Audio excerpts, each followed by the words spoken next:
Welcome back to the Gun Dungeon, guys. Today's gonna be a fud-tastic day. I get accused all the time of being a fud because I'm gonna be honest with you.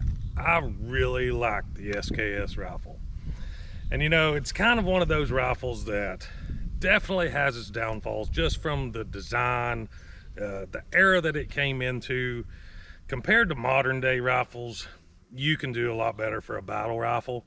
But let's not rule this thing out just yet. This is a semi-automatic chambered in 7.62 by 3.9, fairly compact design, smooth recoil, and accurate. That's pretty good.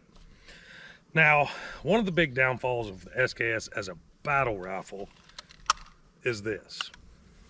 And yes, you can get the detachable duckbill mags for the SKS, but I've yet to find any that I would consider reliable. Not to mention that this does have a last round hold open. So with the duckbill mag, when this bolt is forward, you can't take the magazine out. It has to be locked to the rear, and then you can take the magazine out. It's a cumbersome process.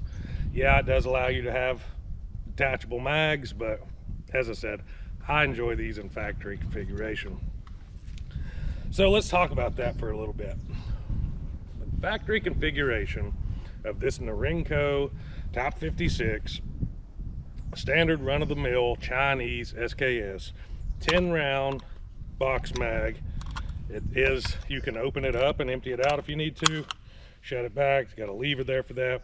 The safety on these, not exactly the most ergonomic, but that is on safe, that is on fire. What I like about it is you can actually feel it whenever you go to put your finger on the trigger. You can feel if it's on safe or not. So that's really good. Excuse me, sorry, nasty habit, I know. You know, the SKS has been around for a long time.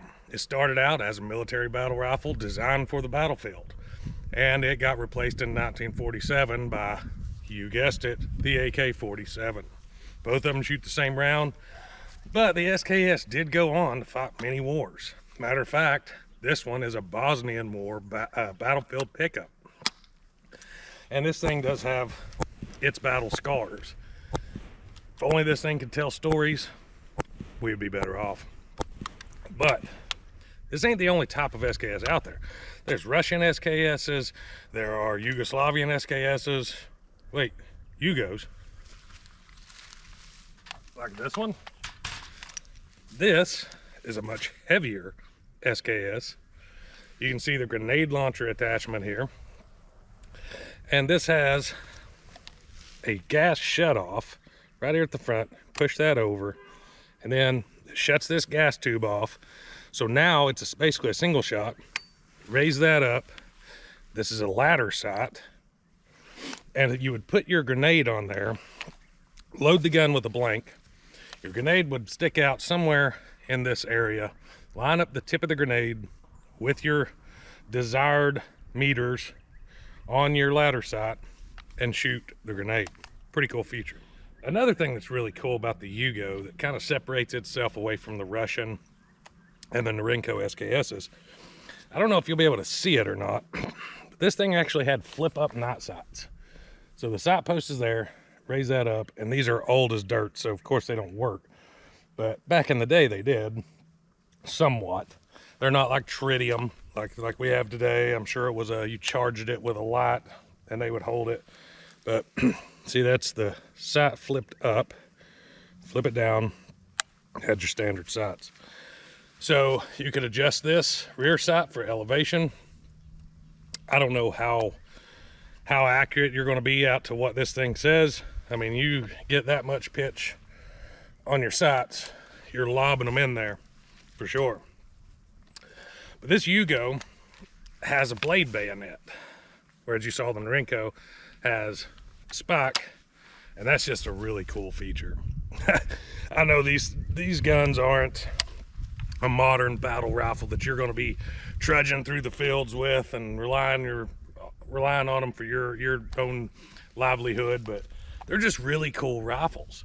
And 10 rounds of 7.62 by 3.9 in a semi-automatic platform, that's nothing to sneeze at. I mean, farm work, home defense, maybe even home defense, especially if you're going to be in a banned state where you can't have an AR-15 with a 30-round magazine, you can't have a pistol grip, you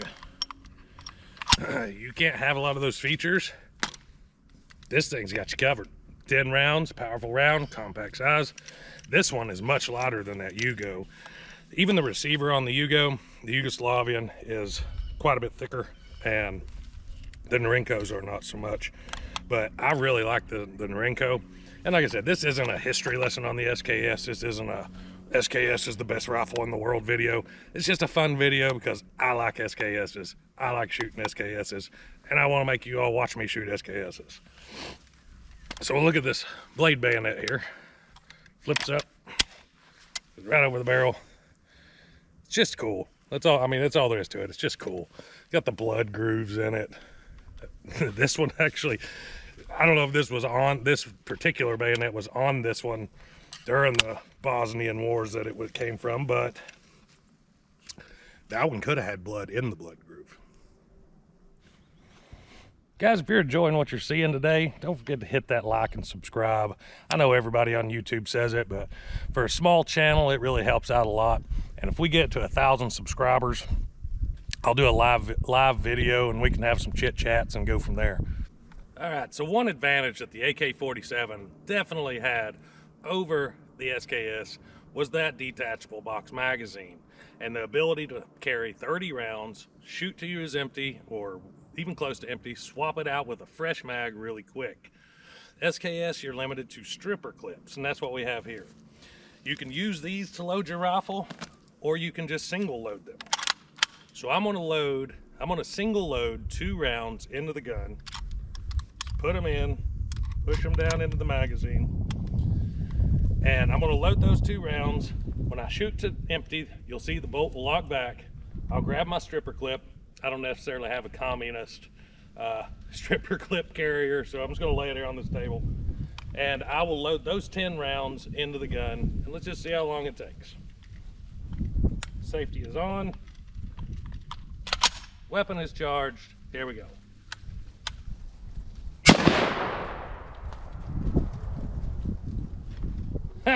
And I talk about the reliability as the second round pops completely out of the magazine. Let's try it again. I'm starting to get a little bit of Mac syndrome. Everything I'm touching is starting to tear up.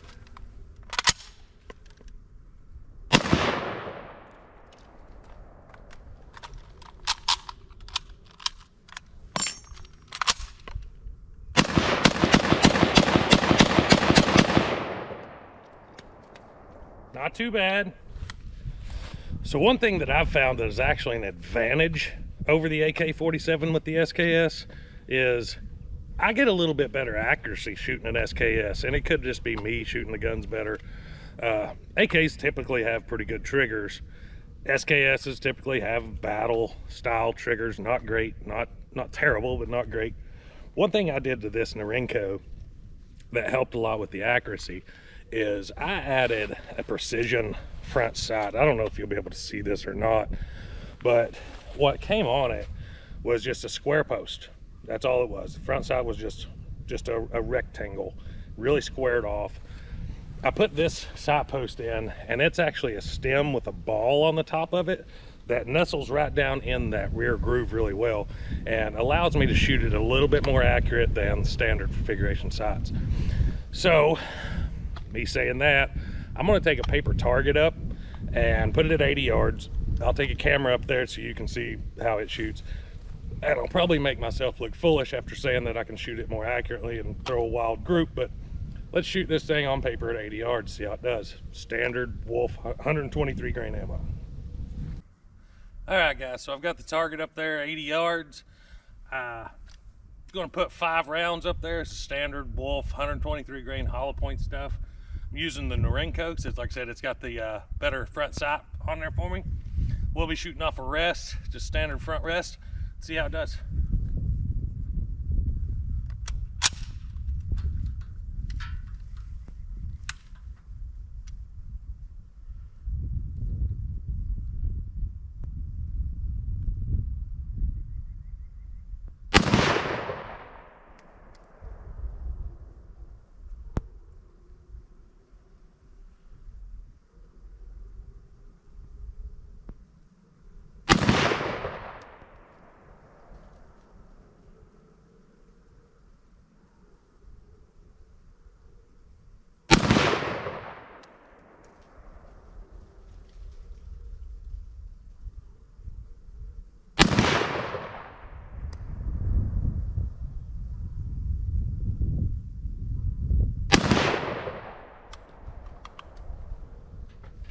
Let's go take a look.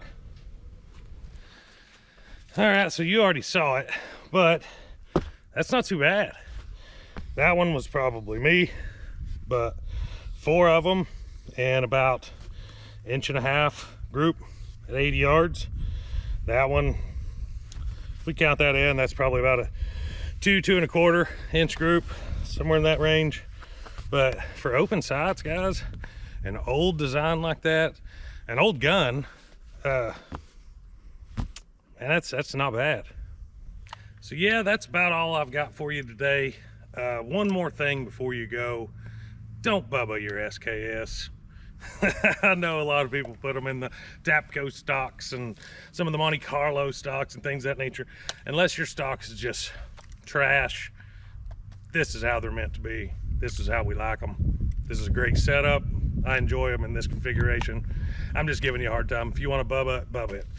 And you know, that's one of the beauties of the SKS platform, is it's not super expensive. They're not nearly as affordable as they once were. And I know you've heard many people say it 1,000 times, and I'm going to say it too. I wish I'd have bought a crate of them back when they were $7,500 a piece. Because now you're talking, I mean, I picked this one up pre-panic times for about $350, which isn't nowhere near where they used to be just even 10 years ago. 10 years ago, they were $7,500 a piece. The ammo was dirt cheap, and all that's changed now. You get on Gunbroker and try to find an SKS. I mean, I'm seeing them everywhere from $700, $800, $1,000 a piece, which just blows my mind. But hopefully after the panic settles down, they'll come back down to a reasonable price, maybe. I know the Norinco's get a little bit harder to find just based on import restrictions. The Yugoslavians seem to be a little bit more obtainable. I don't think we have import restrictions with Yugoslavia rifles, but I know the Norinco's. The reason I picked this one up is it's set in a neutral country for 20 years, which was one of the mandates to be able to import it. But the Norinco's, the Russians, probably ain't gonna get very many more of those in the country.